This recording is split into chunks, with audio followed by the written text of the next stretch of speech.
Halo, hari ini di US lagi libur kebetulan dan karena hari itu liburnya dalam rangka Thanksgiving dan kebetulan gue nggak merayakan Thanksgiving ya. Jadi makanya ada sedikit waktu yang bisa di-spend untuk membuat konten. Nah kali ini kontennya agak sedikit lebih berfaedah ya dari sekedar jalan-jalan. Sekalian gue juga mau sebenarnya lebih ke refleksi sih, refleksi setelah 3 bulan ke belakang tuh udah ngapain aja sih gitu, perbedaan antara ekspektasi dengan realita yang gue hadapi sebagai mahasiswa baru di Columbia University. Nah, mungkin yang belum kenal, kita kenalan dulu kali ya. Kenalin, gue Dini, saat ini lagi studi S2 di Teachers College Columbia University dan ngambil major Adult Learning and Leadership. Sebelumnya gue udah 6 tahun pengalaman kerja di bidang training and development. Jadi itu dia kenapa akhirnya gue ngambil S2-nya di Adult Learning and Leadership, karena pengen ya sharpening my expertise di bidang training and development.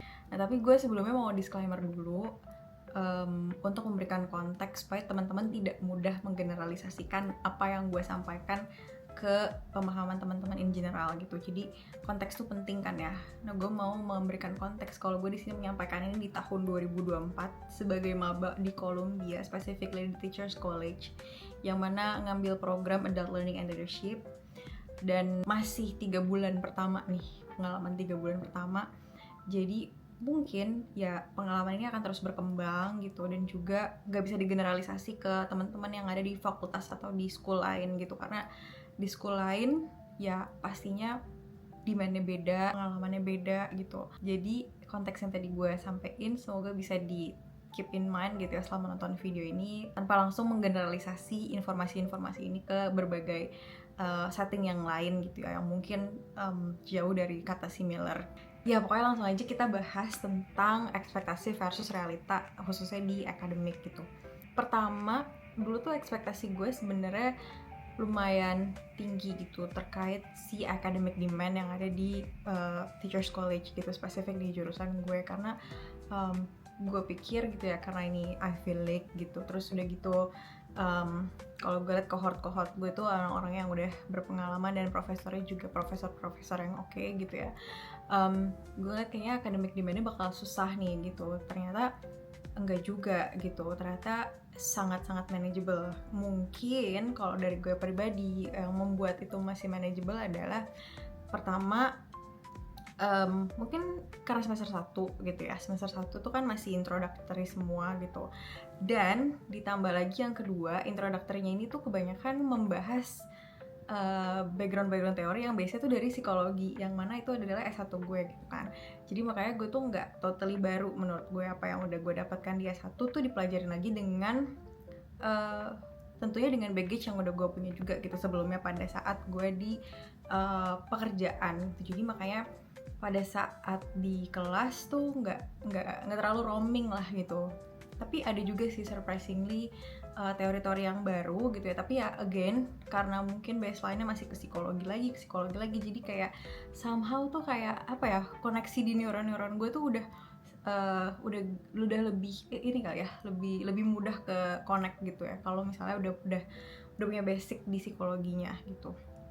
Dan itu sama yang ketiga ya, mungkin karena gue juga ngelihat si program gue ini kan didominasi sama orang-orang yang emang punya full time job gitu kan di US, dan mereka itu cukup considerate gitu bahwa ya orang-orang yang di situ mahasiswa tuh juga sebenarnya punya full time job, jadi makanya mereka nggak terlalu demanding gitu dalam hal akademik gitu ya kalau gue ngeliat ya. Jadi makanya so far yang pertama yang gue alami dalam hal academic challenging gitu, tapi masih manageable.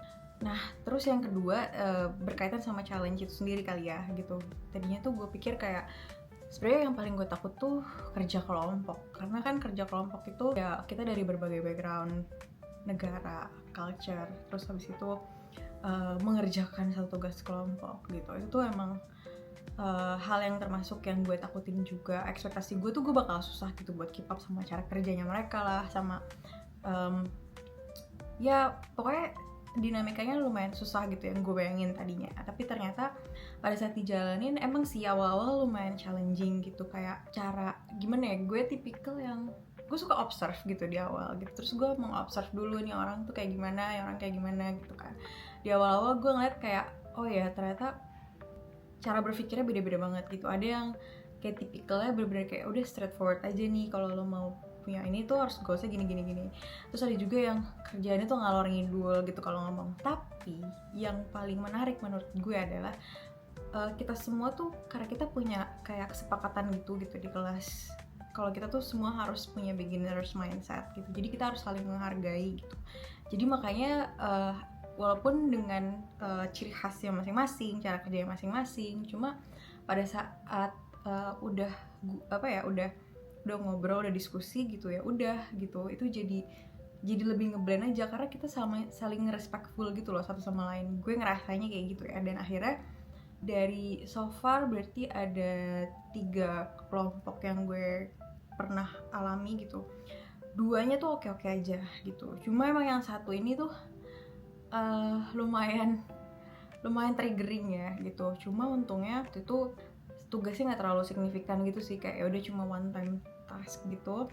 Dan di situ gue ngelihatnya emang yang paling matters itu pada saat kerja kelompok ya sebenarnya level of experience gitu. Kalau yang tadi yang 2 yang gue bilang oke banget itu tuh karena mungkin orang-orangnya experience-nya udah jauh lebih matang dari gue dan mereka emang jauh lebih wise gitu yang tadi.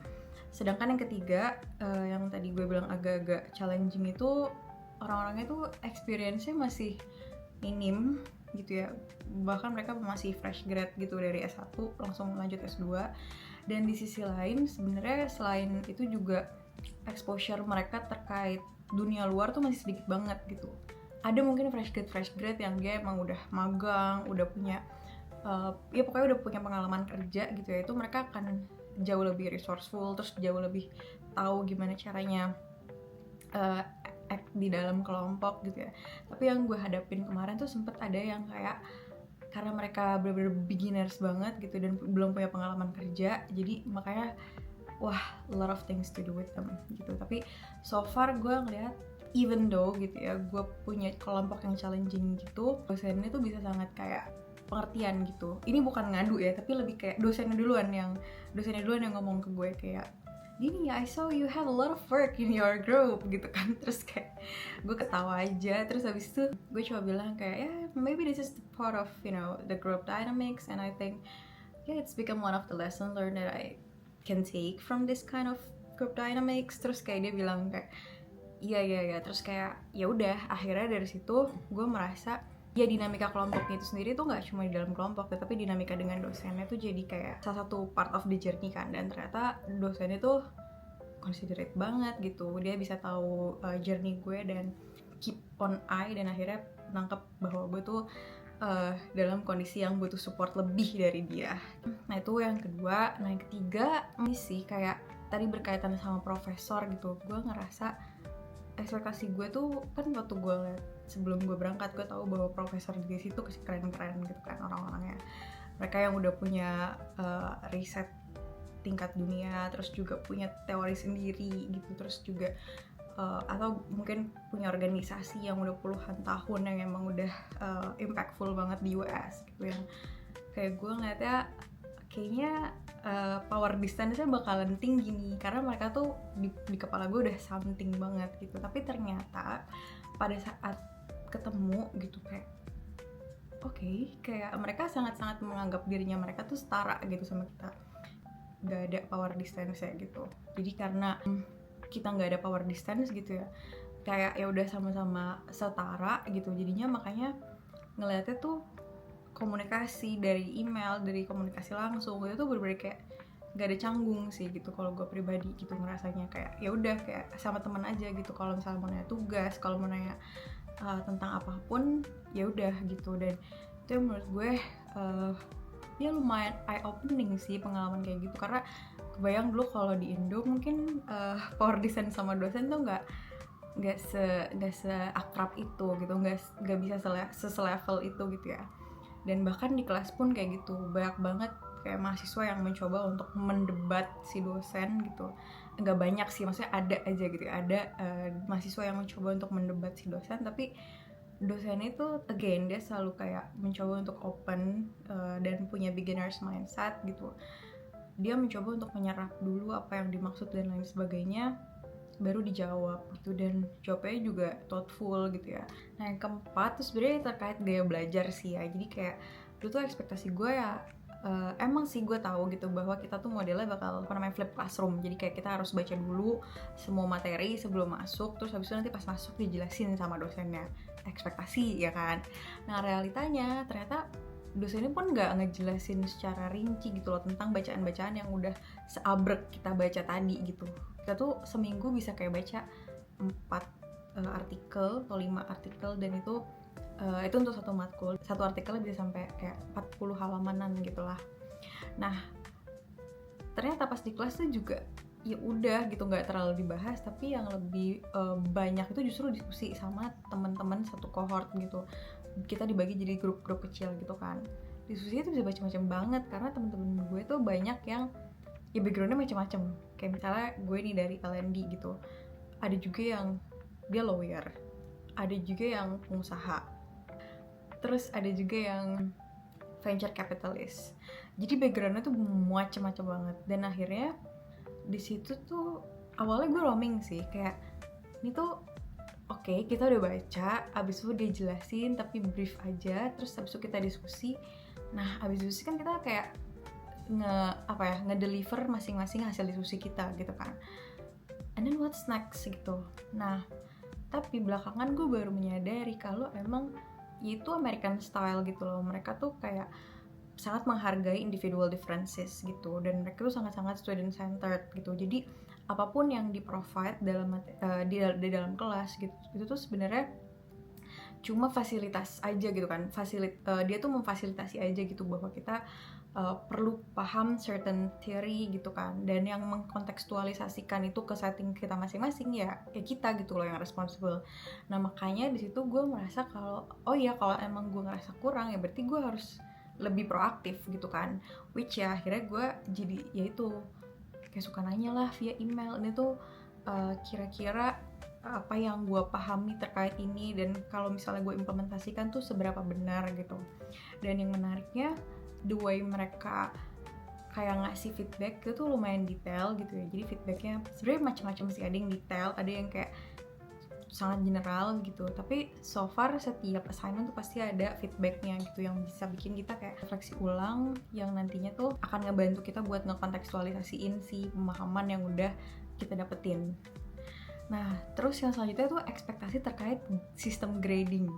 Jadi yang lucu tuh di sini dari 5 matkul yang gue ambil di semester pertama, 3 diantaranya tuh gradingnya tuh cuma pass, not pass gitu. Jadi kayak gak ada skor, gak ada, sekali lagi tidak ada skor. Jadi kayak kalau misalnya kita kirim assignment, dia cuma ngasih tahu your assignment tuh pass the minimum score atau enggak. Ada sih dosen yang kayak dia tuh willing gitu untuk kayak misalnya nih kalau mahasiswa yang gak ngerasa puas dengan indikator penilaiannya, dia bisa nge-email gitu dan minta skornya gitu, minta skor yang pastinya tuh berapa gitu. Nah gue pribadi sebenarnya ngerasanya iya sih kurang puas, karena mungkin ya kita tuh kan udah ke framing ya di Indonesia bahwa setiap kemampuan kita tuh ya perlu di scoring gitu kan, perlu ngelihat kayak degree pemahaman kita akan suatu materi tuh seberapa dalam gitu kan. Tapi kalau dipikir-pikir lagi, kan kita levelnya udah praktisi gitu ya, praktisi di dunia pendidikan dewasa gitu khususnya. Buat apa gitu, maksudnya grade itu buat apa gitu. Kalau misalnya apply ke perusahaan, emang dia nanya grade kita gitu.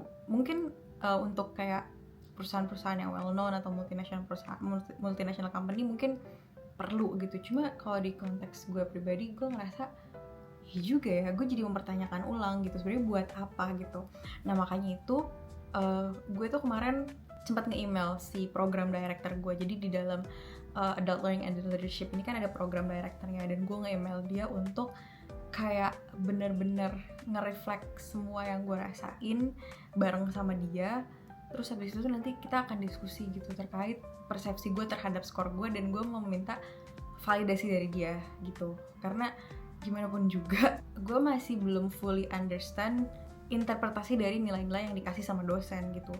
Jadi gue pengen bener-bener fully understand dan kayak ya satu persepsi aja gitu cara menginterpretasikan skor ini gitu, walaupun nggak dalam bentuk angka gitu, tapi ya gimana sih sebenarnya cara menginterpretasikannya itu. Nah itu yang saat ini udah di schedulein gitu ya si meetingnya ini, tapi gue belum tahu karena ya belum meeting gitu sama profesornya. Tapi ya hopefully dengan adanya si meeting itu nanti gitu gue jadi kayak bisa menginterpretasikan skor gue tuh dengan tepat gitu ya. Nah itu aja kayaknya deh, kayak udah kan ya, udah 5 hal yang gue rasa perlu gue review saat ini. Kayak probation aja tuh ada reviewnya. Tapi intinya ya so far pengalaman belajar di Ivy League gitu, khususnya di Columbia University, gue ngerasa sangat beyond my expectations gitu. Karena yang tadinya gue rasa oh ya gue mau belajar secara substansi, gue mau memperdalam expertise gue kan, tapi ternyata yang gue dapet tuh bukan cuma ilmu substansinya aja gitu, tapi juga cara belajarnya, terus juga cara berhubungan dengan sesama kohort atau dengan profesor. Itu tuh ternyata juga jadi pembelajaran banget gitu, yang mana nggak akan gue dapetin pastinya kalau misalnya gue nggak kuliah di sini. Dan since pembelajaran di sini tuh bukan cuma pembelajaran yang berkaitan sama akademik, tapi juga pembelajaran hidup. Jadi gue mau bikin video selanjutnya kali ya terkait culture shock apa yang gue temuin selama di sini dan gimana cara gue deal dengan culture shock itu. Oke, itu aja video kali ini. Terima kasih banyak teman-teman yang udah nonton. Semoga ada manfaat yang bisa diambil. Assalamualaikum warahmatullahi wabarakatuh.